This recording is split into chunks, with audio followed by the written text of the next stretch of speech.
Olá a todos, meu nome é Paulo Guidali, bem-vindos ao Dispatch, nosso videocast sobre arquitetura, design e interiores, e onde nós conversamos com convidados que atuam nessas áreas. O nosso programa é transmitido nas plataformas YouTube e Rumble e no site pauloguidali.com.br. Se você é fornecedor, lojista, fabricante do segmento casa, você pode anunciar aqui. Aqui os anunciantes, os nossos apoiadores, ganham destaque com seus nomes, produtos e tem uma repercussão em todo o Brasil, onde estão nossos seguidores. E se você estiver aqui em Curitiba, se for apoiador que estiver aqui em Curitiba, você pode assistir às nossas gravações aqui no nosso estúdio, que está dentro do Solar do Rosário, e interagir com os nossos convidados. E a minha convidada de hoje é a arquiteta Suzy Samways. Muito obrigado por participar. Eu que agradeço, Paulo, o seu convite para estar aqui. E eu te dei um desafio, não é mesmo? Me deu um desafio. Muito agradável. Você sabe que eu sempre gosto muito do urbanismo e eu estava buscando essa oportunidade de falar sobre isso. Então, o nosso tema hoje vai ser o projeto urbano de Paris, que é um tema fantástico. Sim, muito interessante. Agora, eu vou dizer uma coisa, as pessoas amam Paris por causa do Champs-Élysées, por causa daqueles prédios maravilhosos que abrigam as Louis Vuitton, Yves Saint Laurent. Eles gostam das grandes avenidas, eles adoram a Galeria Lafayette, nós também, né? Mas atrás de tudo isso tem um personagem, tem um protagonista que nos faz gostar de Paris. E esse protagonista tem um nome, não é verdade? Se chama Georges Haussmann. Então conta para mim quem foi o Haussmann. Bom, primeiramente, bom dia a todos. Vamos contar um pouco dessa parte da história da França, mais propriamente de Paris. Georges Eugène Haussmann foi um político e um administrador francês. Ele era da região da Alsácia e ele foi prefeito de uma cidade da região de Bordeaux. E ele que executou um dos maiores programas de reurbanização urbana que tivemos em toda a história da humanidade, que foi o Plano Haussmann de Paris. Interessante que ele não era nem arquiteto nem engenheiro. Nem arquiteto nem engenheiro, público, na verdade. Mas ele era um excelente executivo e colocava as coisas em prática com muita facilidade. Era um articulador, ele era o braço direito do então imperador Napoleão III na época. Então ele sai da Alsácia, vem para Paris ou vai para uma outra cidade? Ele nasceu na Alsácia, mas ele foi prefeito de uma cidade da região de Bordeaux. E nessa cidade ele teve uma expressão muito grande, porque ele fez melhorias bem importantes na cidade com a ajuda de um engenheiro chamado Alphand. E isso abriu os olhos do então imperador na época, Napoleão III, que o chamou para ser prefeito do Seine, do departamento do Seine, que era a cidade de Paris e algumas cidades da periferia de Paris, que compunham o conjunto do departamento do Seine. Então chamou. Na verdade, o Plano Haussmann é uma ideia do Napoleão III, que era então, na época, imperador da França. Então nós já vamos chegar, nós vamos voltar um pouquinho para a história do Napoleão III, que está intimamente ligado com Georges Haussmann. Exatamente, exatamente. Então o Napoleão III, né, imperador, antes presidente, aí você vai ter que me contar essa parte. Ele tenta um golpe, né, e é exilado e vai para Londres. E é aí que está a inspiração dele, que ele traz para Paris. Exatamente. Me conte mais. Caiu Napoleão I, volta à monarquia, né? Eles tentam reavivar a monarquia. Napoleão I é o Bonaparte. Napoleão Bonaparte. Okay. Eles tentam reavivar a monarquia na França. E o Napoleão III, que era o sobrinho, filho do irmão do Napoleão Bonaparte, que eu posso contar uma curiosidade? Você vai contar uma fofoca, vai lá. É uma fofoca. Depois de alguns anos fizeram o DNA e descobriram que o Napoleão III não tinha o mesmo DNA do Napoleão Bonaparte. Ele era um filho de um caso, talvez extraconjugal, da esposa do irmão do Napoleão Bonaparte.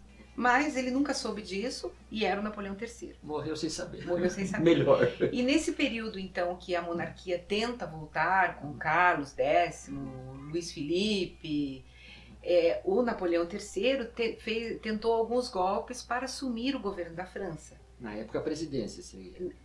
Na época daquele período entre Napoleões, que a monarquia tentou resgatar, voltou. E ele foi exilado em Londres. E em Londres, a Inglaterra já estava com um extenso programa de higienização, de modernização, de aberturas de vias, de grandes parques. Londres é uma cidade super arborizada, já desde aquela época. E aquilo abriu os olhos do Napoleão III. Daí, Luiz Napoleão, o nome dele. Daí ele ficou pensando, quando eu for novamente, porque ele tinha a ideia de ser governante da França, eu vou implantar isso aqui na Vieux Paris, na velha Paris. Né? E, indas e vindas, ele voltou, se candidatou a presidente, e como o povo já estava descontente com aquelas a situação atual, elegeram o Napoleão III como presidente da República da França.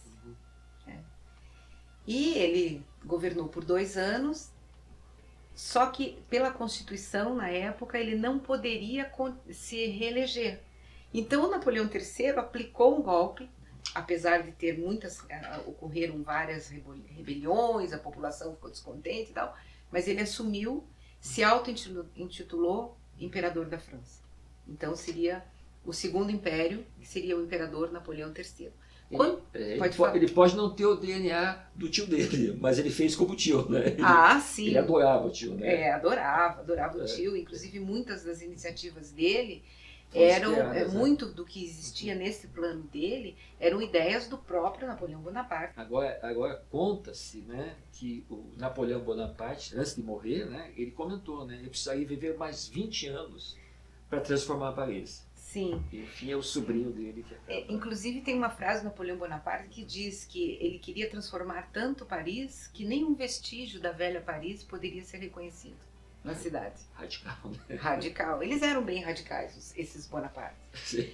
Mas então, voltando ao Napoleão III, ele se auto-intitulou imperador, assumiu o governo e foi imperador mesmo. Ele dominou a França. E ele já tinha um olhar para o Haussmann, porque ele viu o que ele fez na região de Bordeaux. Daí chamou o Haussmann para ser o prefeito do departamento do Sena, conforme eu já falei, para executar esse plano que na verdade era do Napoleão III. O Haussmann aprimorou com a ajuda de arquitetos, engenheiros de Paris, mas o plano era napoleônico. Né?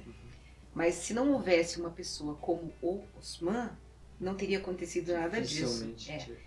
Porque, inclusive, ele comenta-se que ele era egocêntrico, extremamente autoritário, e tem uma outra curiosidade sobre ele, porque ele era intitulado Barão Haussmann.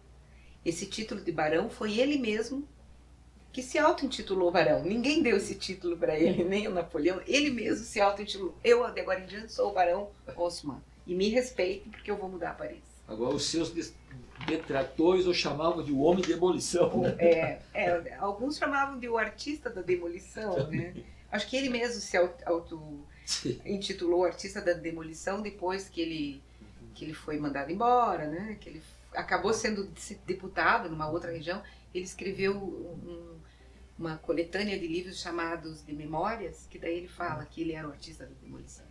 Bom, então vamos lá para 1850, aonde ele vai implantar então o plano que eles tinham definido. Na verdade, em 1851, meados do século XIX, entre 1850 e 1870, é que houve toda essa reforma, essa grande transformação de Paris.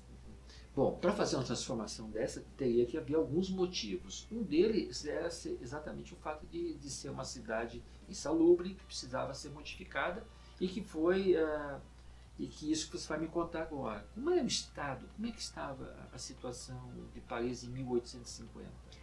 Paris já era uma cidade muito importante culturalmente, já era uma das grandes cidades industriais da Europa, mas tinha sérios problemas de salubridade. Né?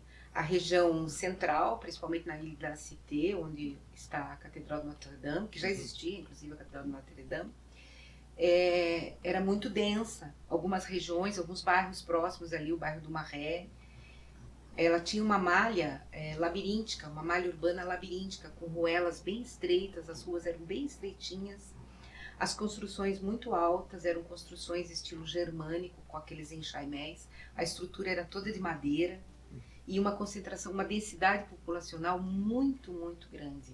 Tem alguns livros, tem alguns textos da literatura que falam que era um habitante para cada 4 metros quadrados, que para viver e para fazer todas as suas atividades, o que é muito pouco, que é 2 por 2. Né?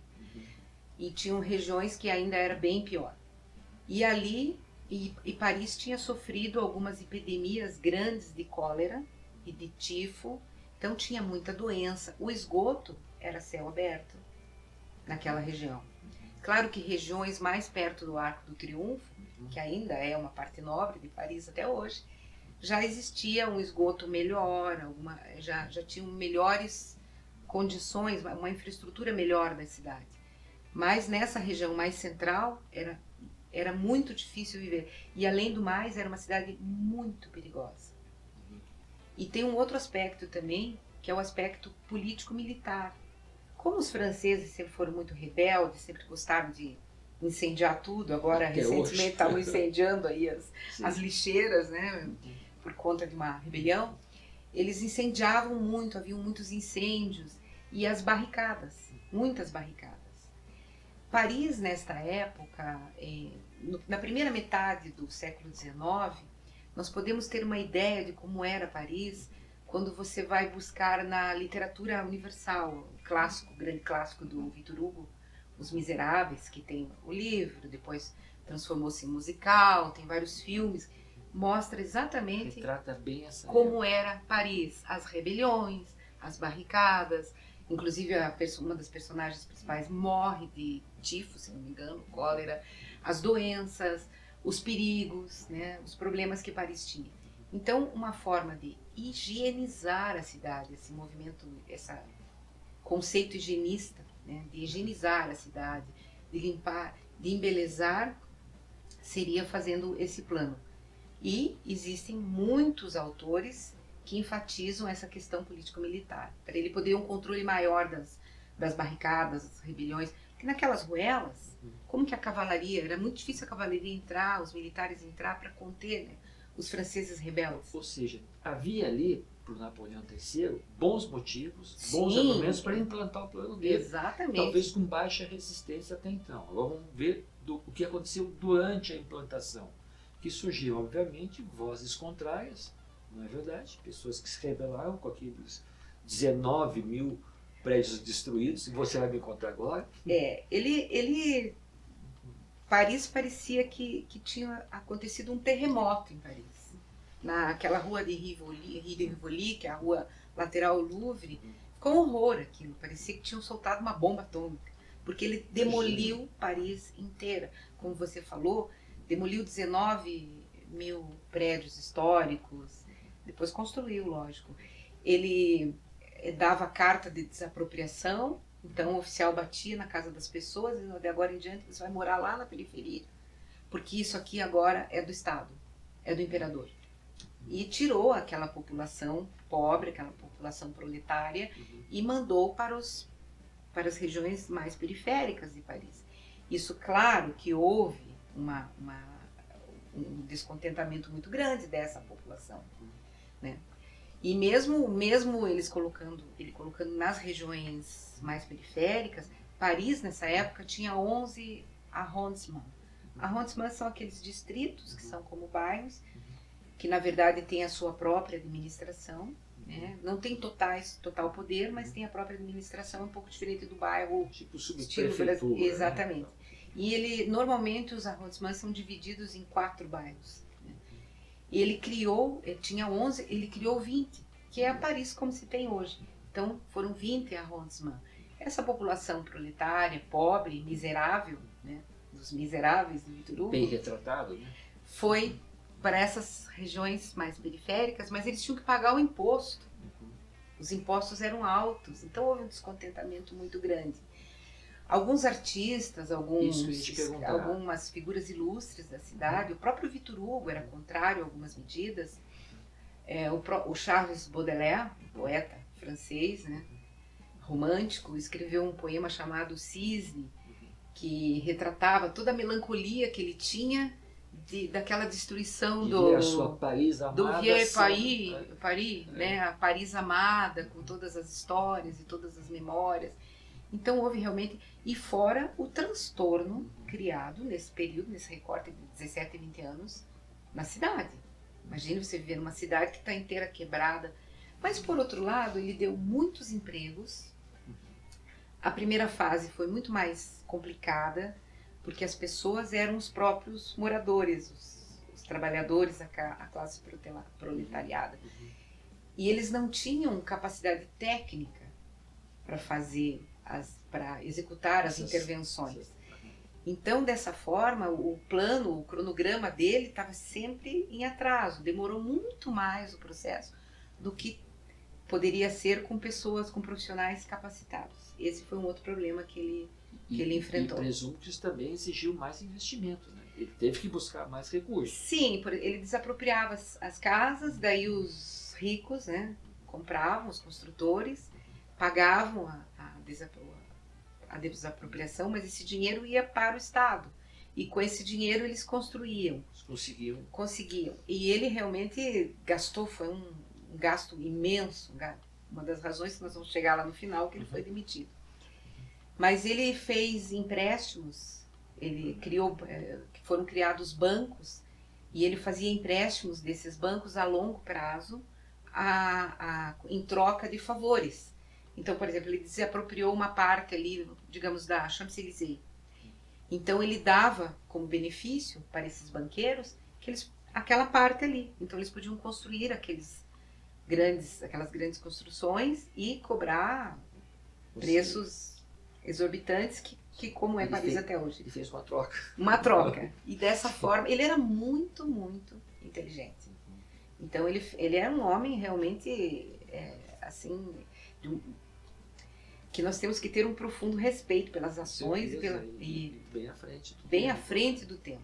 Agora, eu só te interrompendo, porque eu acho que eu vou te fazer uma analogia aqui. Como o Hyde Park de Londres acaba influenciando também os parques de Paris, né? Sim. A ideia do Bois de Boulogne, eu acho que vem... O Bois de Boulogne e o Bois de Vincennes. Désolé, mon français c'est pas très bon.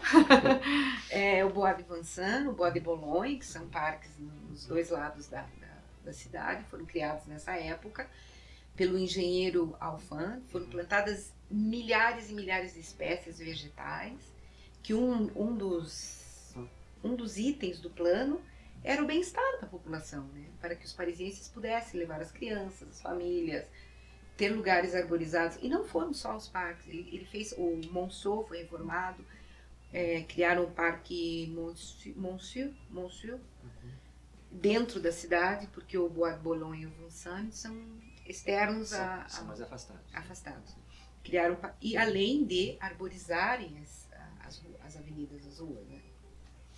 Mas voltando ao plano, então ele demoliu tudo, ficou um horror, e construiu. Ele tinha uma fixação por linhas retas, o Haussmann, porque o plano era do Napoleão, mas a execução, as ideias, como executar, era realmente do Haussmann. Então as linhas tinham que ser retas, então ali ele ia destruindo tudo. E ali essas grandes boulevards, que são as grandes avenidas, como a Champs-Élysées, por exemplo, ele arborizou, esse engenheiro arborizou todas as avenidas. Então, e outra coisa interessante desse plano, o Haussmann, é que ele queria dar um destaque aos monumentos. Então, o Arco de Triunfo, que já existia, ele queria dar um destaque ao Arco do Triunfo. Naquela praça, antiga praça de Toalha, Praça da Estrela, tem 12 avenidas que convergem para o Arco do Triunfo. Tanto que o pessoal para passar de carro ali é um absurdo. Acho que a pessoa, eu provavelmente pensaria 10 vezes antes de dirigir ali. Exatamente. É uma coisa, Que é um vem fato. 12 ruas e daí tem aquela rotatória, né? Fato. Pedestre nem fala porque passa por baixo, né? Isso aí. Mas ele tinha essa fixação por linhas retas e avenidas largas. Então ele criou vários. O próprio Boulevard Haussmann, que era o boulevard com o nome dele mesmo. Merecia. Ele mesmo se intitulou, ele mesmo. Daí o Boulevard da Ópera também. A ópera foi construída um pouco mais tarde, na segunda fase do plano, porque o plano teve 2 fases. A segunda fase já tinham pessoas mais capacitadas, também já tinham sido treinadas, né? Então foi um pouco mais tranquilo. E aquele Boulevard da Ópera, justamente para dar um destaque para o monumento. Então aquelas avenidas vinham para quando você as visuais de Paris são muito bonitas por conta disso. Você está andando na rua e você vê aquele monumento bem à tua frente ali. Inclusive a Ópera de Garnier não tem árvores no entorno para ganhar um destaque no monumento, que é considerado uma obra-prima da época. Estilo eclético, estilo neobarroco, mas na verdade eles apelidaram de estilo Napoleão III. O próprio Napoleão, esse estilo Napoleão III, projetada por Charles Garnier, a Ópera de Paris. Então, arquiteto Charles. Vamos caminhar lá para 1870, quando os nervos já estão extrapolando, não é verdade? Você tem uma população que está gostando, outra parte está ainda questionando as transformações, e você tem a questão também dos recursos que vão acabando, né? Você não tem mais como tocar as obras, você está tocando de uma forma um pouco com endividamento, e aí a posição, a função do Haussmann começa a entrar em risco, não é isso que acontece? Exatamente, ele foi demitido pelo próprio imperador em 1868 por conta do exagero de gastos. Mas, por outro lado, Paris teve foi extremamente melhorada, teve muitos benefícios. Por exemplo, a rede de esgoto era um labirinto por baixo daquelas boulevards, levou esgoto, água potável, que não tinha só em algumas regiões, Paris inteira, um sistema de água corrente, que não existia, né? A luz. Porque Paris é chamada Cidade-Luz veio dessa época. Porque o engenheiro Belgrand, que foi um dos assessores do Haussmann, ele criou todo um sistema de tubulação de gás para alimentar as lâmpadas a gás da cidade. Então todas as avenidas iluminadas, os monumentos, os prédios públicos iluminados, as próprias edificações com muita iluminação. Aliás, fazendo um parênteses, falando das edificações, elas eram todas iguais no programa Haussmann, elas não tinham identidade própria. Elas faziam parte de um conjunto que era a cidade de Paris. Então, é aquilo que se vê em Paris hoje. São aqueles prédios todos iguais, construídos em pedra, na cor bege. Cria uma harmonia maravilhosa. Né? Sim, aquilo é maravilhoso, aquilo é Paris. As pessoas vão para Paris para ver aquilo. Os prédios não passavam de 6 andares, né? Normalmente não podia, a altura máxima de 6 andares, e a altura era calculada pela largura da via. A via tinha uma proporção, conforme a largura da via, o prédio atingia aquela altura, não podia mais que isso. E toda aquela linha horizontal, né, dos balcões, eles tinham que estar sempre na mesma linha na rua inteira. Na parte de baixo eram os comércios, a não ser casas de grandes milionários, não tinha comércio embaixo, a casa inteira era dele. Daí no primeiro pavimento eram os apartamentos extremamente luxuosos, com aqueles balcões decorados em ferro fundido. Daí 2 andares de apartamentos também luxuosos, mas não tanto como o primeiro. O último andar, que era nas mansardas, né, que inclusive esse nome é originário de um arquiteto que se chamava Mansart, francês, que criou a mansarda. As mansardas eram para os estudantes ou os funcionários, os empregados dos ricos que moravam no Ou seja, no mesmo prédio você também segmentava. Exatamente. Só que todos os prédios tinham aquecimento, a caldeira, mas ele criaram um sistema de distribuição de carvão, né? Tinha luz, tinha água encanada, água corrente e tinha o sistema de esgoto. Então houve uma melhoria muito grande, apesar de todas as revoltas e principalmente o pessoal marxista, né? O pessoal da corrente marxista, os socialistas, tem vários textos na literatura que se encontra, reclamavam muito do Haussmann, porque Paris se tornou uma cidade totalmente burguesa. Uma cidade que ficou muito bonita, ele embelezou muito, criou muitos monumentos. Ele deve ter atraído muita gente de fora. Atraiu muita gente. Uma coisa interessante que ele fez, a Gare du Nord e a Gare de l'Est foram construídas nessa época, que são as estações de trem. Ele fez ligações, ele criou boulevards, avenidas para ligar conectar as gares. Então, se você quer andar a pé, que é uma prática muito comum em Paris, você sai da Gare de l'Est, vai a pé à Gare du Nord, tranquilo, sabe? É longe, mas você vai. Então ele fez isso, e essas estações também eram imponentes, com aquelas avenidas largas, quando você chegava você via, iluminadas. Então ele embelezou, ele deixou a Paris a cidade de luz. É a Paris de hoje, como vemos hoje. Claro que depois houve outros planos, a própria Le Corbusier criou um plano depois. Eu já vou entrar nisso, mas eu só quero fazer um pequeno recorte aqui. O interessante é que na época das destruições, das demolições, a casa dele, inclusive, foi incluída na demolição. Sim, ele era tão assim obcecado pelo que ele fazia, ele era tão obstinado assim, que ele destruiu a própria casa. A casa que ele nasceu, né, a casa que ele morou, ele destruiu a própria casa. Imagina dos outros o que ele não fez. Mas eu acho que valeu a pena, apesar de posições totalmente contrárias, como eu falei, principalmente das correntes socialistas. Mas isso aconteceria de qualquer forma, né? Com a transformação, digamos assim, tão revolucionária, tão radical, né? Obviamente você teria correntes a favor e algumas contra. Não tem jeito. Algumas regiões, como o bairro do Marais, que eles chamam do bairro judeu, em Paris, ele manteve algumas ruelas, né? Então, algumas coisas, existe a memória de Paris. Tem alguns bairros que você tem a memória do que foi a velha Paris, o que foi a Lutécia, que era o nome de Paris antes de ser Paris. E o curioso hoje é que o bairro do Marais é talvez um dos mais visitados pelos turistas. Né? Sim, é um bairro charmosíssimo. Porque ele tem exatamente essa conjunção, né? Do Haussmann um pouco antes e depois um pouco depois, né? Ele consegue ser muito atraente. Ele lembra muito a velha Paris. Então isso que esses poetas, alguns pensadores falavam, que por que destruir a memória de Paris? Mas Paris estava muito insalubre, com muitos problemas. Não tinha mais... Eu não sei até quando suportaria naquela condição. Uma cidade com tanta importância, já tinha universidade, já era uma cidade... a cidade mais cultural da Europa na época, né? Então precisava realmente... Eu sou a favor do plano Haussmann. O que a gente está vendo hoje, né? Fantástico. Né? Porque nós estamos intimamente ligados. Em 1868 ele foi demitido, voltou para o interior da França, se candidatou a deputado e continuou político. Como falei, escreveu livros, inclusive.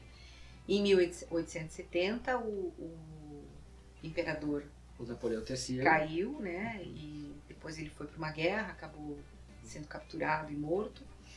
E o Napoleão III morre. O Napoleão III morre na batalha. E daí vem o outro sistema presidencial, né? É implantado uma outra república. E eles continuaram até 1890, até 1890, 98, eles continuaram aplicando todo o plano do Haussmann, apesar do Haussmann não estar mais. Né? A Ópera Garnier, por exemplo, foi inaugurada em 1875, o Haussmann já não estava mais. E tem uma curiosidade que foi um concurso que eles fizeram. E esse arquiteto era um arquiteto totalmente desconhecido, o Charles Garnier. O arquiteto que eles queriam era da mulher do imperador, na época que ainda estava o imperador Eugênio, se não me engano, o imperador Napoleão III. Mas ele ganhou o concurso, eles tiveram que aceitar. E no dia da inauguração, que já estava o presidente, ele não foi convidado. Ele teve que comprar o ingresso para a inauguração. Castigaram. Escuta, Suzy, eu quero... Aí já está a história dos arquitetos que são, né, não são reconhecidos. Olha aí, eu já venho dessa Começou ali. época, não, já há muito tempo. Antes. Escuta, 2 assuntinhos para a gente encerrar, mas eu só queria... Parece que o Le Corbusier, em seguida, tentou também criar um plano para Paris, mas que não foi para frente. Ele tentou criar um plano modernista para Paris, apesar que Paris tem o bairro da La Défense, que é um pouco afastado, que é super contemporâneo, um bairro lindíssimo, vale a pena a visita, né? Ele tentou, ele derrubaria de novo a cidade e derrubaria todo aquele casario, aquelas casas padronizadas, e faria prédios altos de apartamentos de luxo numa região inteira de Paris. E o plano até foi, ele fez o projeto e tal, mas os próprios parisienses ficaram saudosos do Haussmann. Não, nós queremos a Paris de Haussmann. E não foi para frente. E o plano até bem pouco tempo atrás tinha que ser rigorosamente respeitado. Agora já tem alterações no plano urbanístico de Paris, nas normas urbanas, né, nas normas construtivas, já tem uma flexibilidade. Eu sei que esse plano urbano de Paris, do Haussmann, ele acabou influenciando outras cidades, muitas outras cidades, não é verdade? Nova York, por exemplo, com as grandes avenidas de Nova York, a influência do Haussmann. Agora, e no Brasil? Que cidades você acha que receberam essa influência? Salvador teve essa influência da ligação da Cidade Baixa com a Cidade Alta. A literatura fala que é uma influência e algumas avenidas naquela área das praias. Belo Horizonte, eu acho que foi aqui. O Rio de Janeiro, né? O Rio de Janeiro com aquelas avenidas grandes também. O embelezamento do próprio Teatro Municipal do Rio de Janeiro, com aquele largo na frente, algumas alterações que foram feitas. E Belo Horizonte, que eu acho que foi uma das cidades brasileiras que mais sofreu influência em seu traçado, em sua reorganização no plano Haussmann. Buenos Aires, falando de outros, Buenos Aires, Nova York. Barcelona, mas Barcelona tem um outro plano que é chamado Plano Cerdá. Mas tem algumas pinceladas do Haussmann também nesse plano. Perfeito. Quer dizer, ele merece ser homenageado sempre. Ah, sim. Paris é linda, Paris é cidade de luz, e as pessoas vão para Paris para ver a arquitetura haussmanniana, para ver aqueles prédios, e eu acho que valeu muito a pena tudo que ele fez, apesar das... É impossível não haver, obviamente, esses distúrbios, essas contradições, né? E os franceses continuam rebeldes, né? Desde o tempo do Saint-Couteri, que eles chamavam, que eram aqueles rebeldes, continuam incendiando. Mas eu tenho uma notícia para te dar de encerrar, que eu peguei essa notícia ontem. E diz assim: Paris ainda é a cidade mais visitada do mundo. Paris é a cidade mais visitada do mundo, sim. E uma das razões para isso é o nosso querido Haussmann, o plano Haussmann. Escute, muitíssimo obrigado pela tua presença. Nós precisamos estender, talvez, esses planos aí para outras cidades. Sim, podemos falar do plano do Corbusier, podemos falar dos outros planos das outras cidades, alguma coisa dos planos urbanísticos do Brasil também. Então eu te agradeço muito e você já tem esse compromisso. Tá bom. Eu que agradeço a oportunidade, espero poder ter colaborado um pouquinho, acrescentado alguma coisa, contado algumas fofocas, né? Do Barão e do Napoleão. Com certeza. Obrigado, Suzy. Eu que agradeço. Bom dia a todos. Eu gostaria de agradecer aos nossos apoiadores, Renomar de Pisos de Madeira, a IG Consultoria de Arquitetura Bioclimática. Agradecemos também o apoio cultural do Solar do Rosário, o apoio institucional das BEA, aí a nossa equipe de produção, JPT Studio. Espero que vocês tenham gostado desse episódio. Lembre de curtir, compartilhar e se inscrever no nosso canal, que é muito importante. E lembre de nos seguir nas redes sociais. E se sua marca quiser apoiar o nosso programa, entre em paulovidale.com.br, deixe a sua mensagem que nós retornamos. Muito obrigado a todos e retornamos na próxima semana.